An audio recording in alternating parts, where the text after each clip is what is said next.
जय हिंद। देखिए, रूस और यूक्रेन की लड़ाई को लगभग 2 साल पूरे होने जा रहे हैं। ये फरवरी में इसका 2 साल हो जाएगा। अभी जिस एरिया में रूस एंट्री कर चुका था यूक्रेन में, वहां से जब वो लौट रहा है ना, तो अपने पूरे रास्ते में माइंस बिछाते जा रहा है। और ये माइंस दो तरह के, एंटी पर्सनल और एंटी टैंक। एंटी पर्सनल पे थोड़ा सा वेट आता है एक आदमी का, तो ब्लास्ट कर जाता है, और एंटी टैंक में ज्यादा वेट आता है, उस वजह से वो ज्यादा ब्लास्ट करता है और बड़े व्हीकल्स को तबाह करता है। उस पर कई टन का लोड आता है। तो अभी यूक्रेन के लोगों को, यूक्रेन के सोल्जर्स को ना माइंस हटाने में बहुत प्रॉब्लम हो रहा है। रीजन क्या है, तो कहीं कहीं फेंक के चला गया है, और अगर नहीं हटाया जाएगा तो कई सालों तक होते हैं।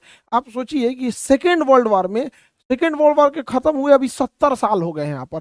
उस समय के भी कुछ कुछ माइंस हैं जो अभी भी फटते हैं वहां पे, क्योंकि वो ब्लास्ट नहीं हुए थे। इधर कभी कभी फट जाते हैं वहां पे। तो इतना ज्यादा तबाही हो जाता है। अमेरिका जब वियतनाम से गया था, तो वहां पे भी कई सारे बम बारूद बाद तक में फट रहे थे यहाँ पर। इतना लंबा ये सब का सेल्फ लाइफ होता है। ये बारूद है, यहाँ पे कभी भी ब्लास्ट हो सकता है।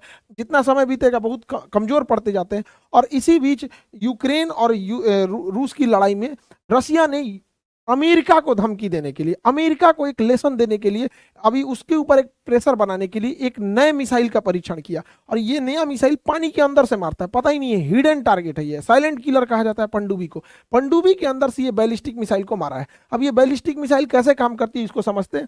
ये बैलिस्टिक मिसाइल यूक्रेन के लिए है नहीं। यूक्रेन के लिए तो छोटी मिसाइलों की जरूरत है, जो कम दूरी तक जाती हैं और थोड़ी तबाही मचाती है, उसे टैक्टिकल मिसाइल कहते हैं। तो यूक्रेन के लिए तो टैक्टिकल मिसाइल ही बहुत है। लेकिन जो लॉन्ग दूरी तक जाती है और हैवी तबाही मचाती है, उसे कहते हैं स्ट्रेटेजिक मिसाइल। तो रशिया ने अभी स्ट्रेटेजिक मिसाइल का परीक्षण किया, और जो कि पनडुब्बी के अंदर से, देखिए ये जो पनडुब्बी है, ये बड़ा शांत दिखती है, इसको साइलेंट किलर कहा जाता है। ये बंदरगाह पे लाया जाता है, ये बबल्स लगाए जाते हैं ताकि ये बंदरगाह से टकराए नहीं, जिससे कि इसके स्ट्रक्चरल डैमेज हो जाए।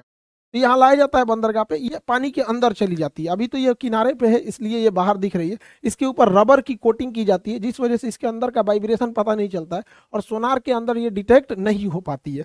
और जब ये इसको बंदरगाह से दूर ले जाना होता है, तो टग बोट से इसे ढकेल के गहरे पानी में ले जाया जाता है। ये टग बोट्स बहुत जरूरी होते हैं। कितने भी बड़ी जहाज हो जाए, चाहे टाइटेनिक हो या भारत का विक्रमादित्य, विक्रांत, जो भी युद्धक जहाज हो जाए, उनको टग बोट्स ही बंदरगाह तक खींच के लाते हैं। और बंदरगाह से भी बाहर करने का काम यही छोटे वाले टग बोट्स करते हैं। बड़े पावरफुल होते हैं, ये ढकेल के लेके चले जाते हैं, फिर गहरे पानी में ही आगे चले जाते हैं। तो ये सबमरीन जो होते हैं साइलेंट किलर है। ये पानी के अंदर चली जाएगी और पता ही नहीं चलेगा। और पानी के अंदर जाने के बाद ये मिसाइल को फायर कर देगी।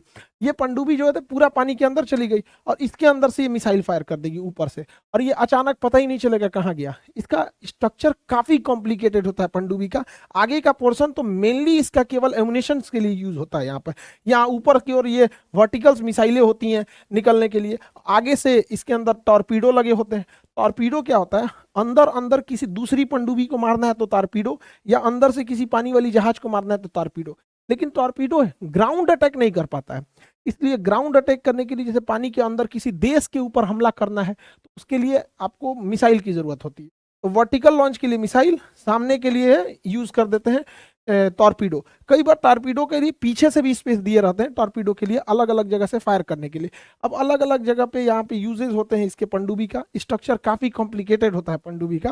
बेसिकली ये आगे का एरिया हो गया टॉर्पीडो के लिए, ऊपर वाला ये मिसाइल के लिए हो गया, battery system, accommodation system, command centre, APU centre, अलग अलग चीजें होती हैं। पूरी पनडुब्बी की संरचना काफी जटिल होती है।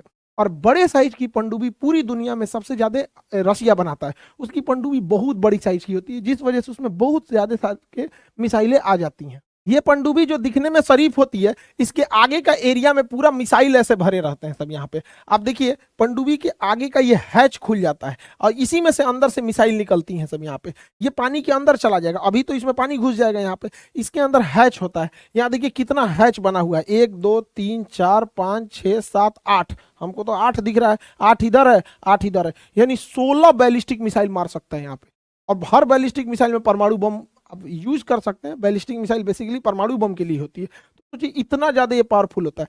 जब इसमें से मिसाइल निकलता है तो पानी इसके अंदर नहीं घुस पाता है, क्योंकि ये पानी के अंदर चली जाती है। मिसाइल निकलने से पहले इसके अंदर स्टीम, भाप छोड़ा जाता है, जो प्रेशर से पानी को आने ही नहीं देता। अब तब तक यहाँ से मिसाइल चली जाती है, फिर ये हैच को बंद कर दिया जाता है, और अंदर साइलेंट किलर बोला जाता है इन पनडुब्बियों को। अब ये इतना अंदर से फायर करेगा, पता ही नहीं चलेगा कहाँ है, समुद्र के अंदर। और हिटलर की सेना की ये बहुत बड़ी ताकत थी, यू बोट्स। उसने यू बोट्स बोला था यहाँ पर। तो ये नौसेना का एकदम रीढ़ कहा जाता है पनडुब्बी, किसी को भी पता ही नहीं चलेगा, अंदर अंदर रहेगा, ना रडार में आने वाला है ना किसी में। और परमाणु पनडुब्बी है तो बाहर भी नहीं निकलेगा।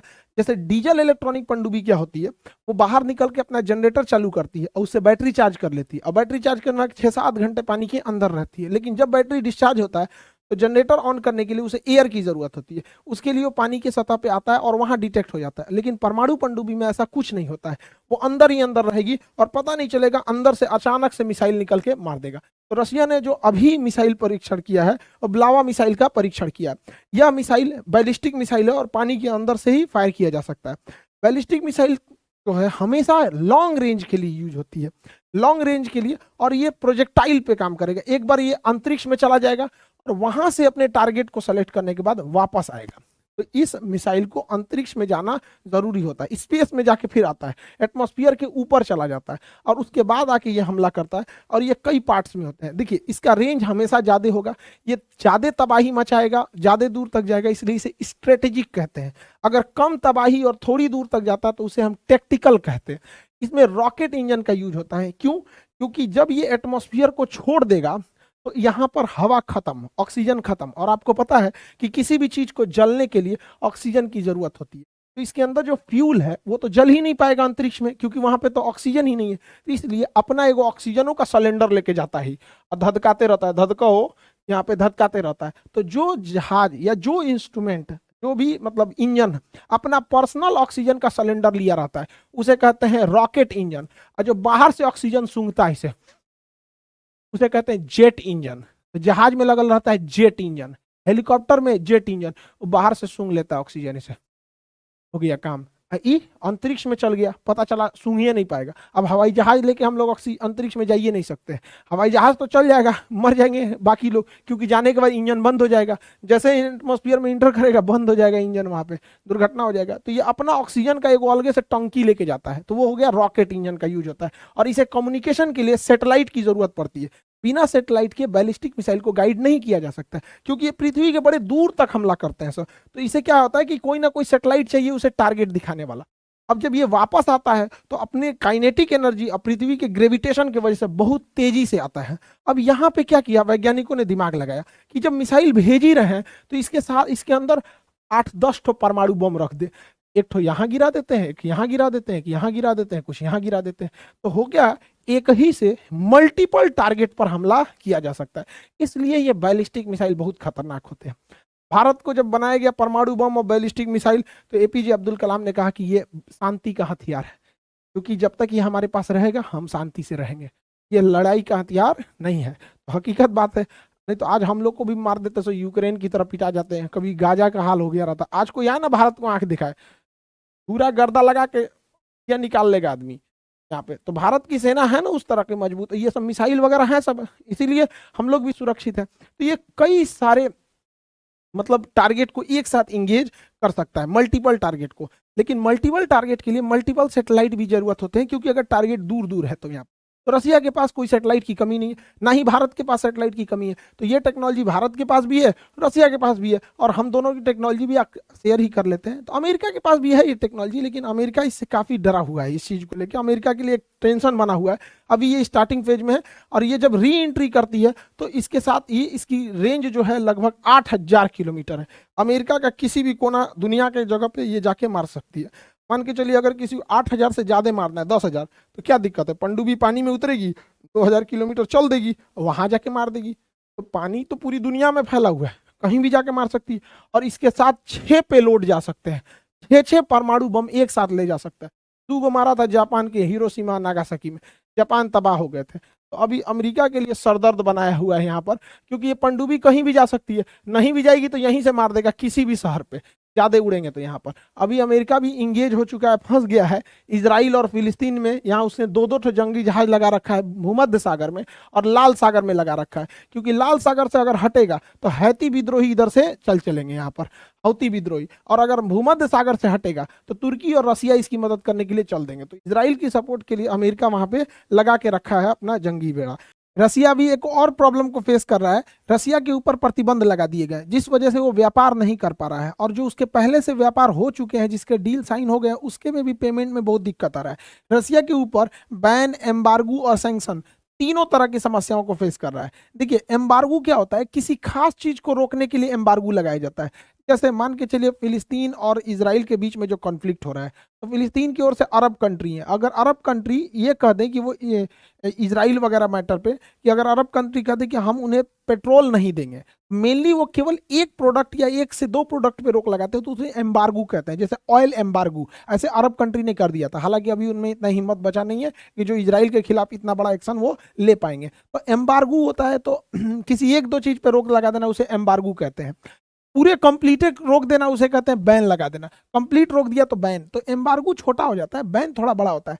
सैंक्शन, सैंक्शन के कई रूप होते हैं, जैसे स्पोर्ट सैंक्शन लगा देना कि रूस के खिलाड़ी नहीं आ पाएंगे, पॉलिटिशियन सैंक्शन लगा देना, किसी राजनीतिक डिप्लोमेटिक को नहीं ले आना। तो सैंक्शन के कई रूप होते हैं, इस किसी भी तरह से हो सकता है, ट्रेड सैंक्शन हो सकता है, कई तरह के। तो रसिया क्या कर रहा है ना, अभी वो पेमेंट नहीं कर पा रहा है, और भारत ने रसिया से S-400 मिसाइल सिस्टम खरीदने की बात की थी, तो जिसमें रसिया को भारत ने हर एक पेमेंट कर दिया था डॉलर में, लेकिन 2 स्क्वाड्रन की अभी पेमेंट बाकी थी।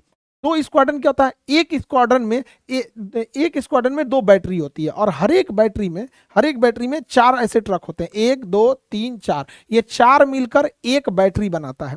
और 2 बैटरी मिला देंगे तो एक स्क्वाड्रन बनेगा, 4 बैटरी मिलाएंगे तो 2 स्क्वाड्रन बनता है। देखिए अलग अलग मिसाइल के लिए ना बैटरी और स्क्वाड्रन के नंबर अलग अलग होते हैं। अब जहाज के लिए स्क्वाड्रन की संख्या अलग हो जाती है, हेलीकॉप्टर में स्क्वाड्रन की संख्या अलग हो जाती है, S-400 में स्क्वाड्रन अलग हो सकता है। तो ये कोई जरूरी नहीं कि फिक्स आप मान लेंगे कि नहीं एक स्क्वाड्रन में 2 बैटरी होगा। यहाँ पे वो डिपेंड करेगा कि मिसाइल की रेंज कितनी है, इफेक्टिवनेस कितना है। तो हमें अभी उसको 2 स्क्वाड्रन की अभी भी पेमेंट देनी बाकी थी। रसिया कह रहा है कि हम रुपया में लेके क्या करेंगे, हमारे पास रुपया तो चलता नहीं है, डॉलर चाहिए होगा यहाँ पे इंटरनेशनल ट्रेड करने के लिए। तो इन दोनों ने क्या किया कि हम 2 स्क्वाड्रन का पेमेंट के बदले में गोवा शिपयार्ड से रसिया ने कहा कि हमें 24 कार्गो शिप बना दीजिए। 4 बोल दिए क्या, 24 कार्गो शिप चाहिए होगा।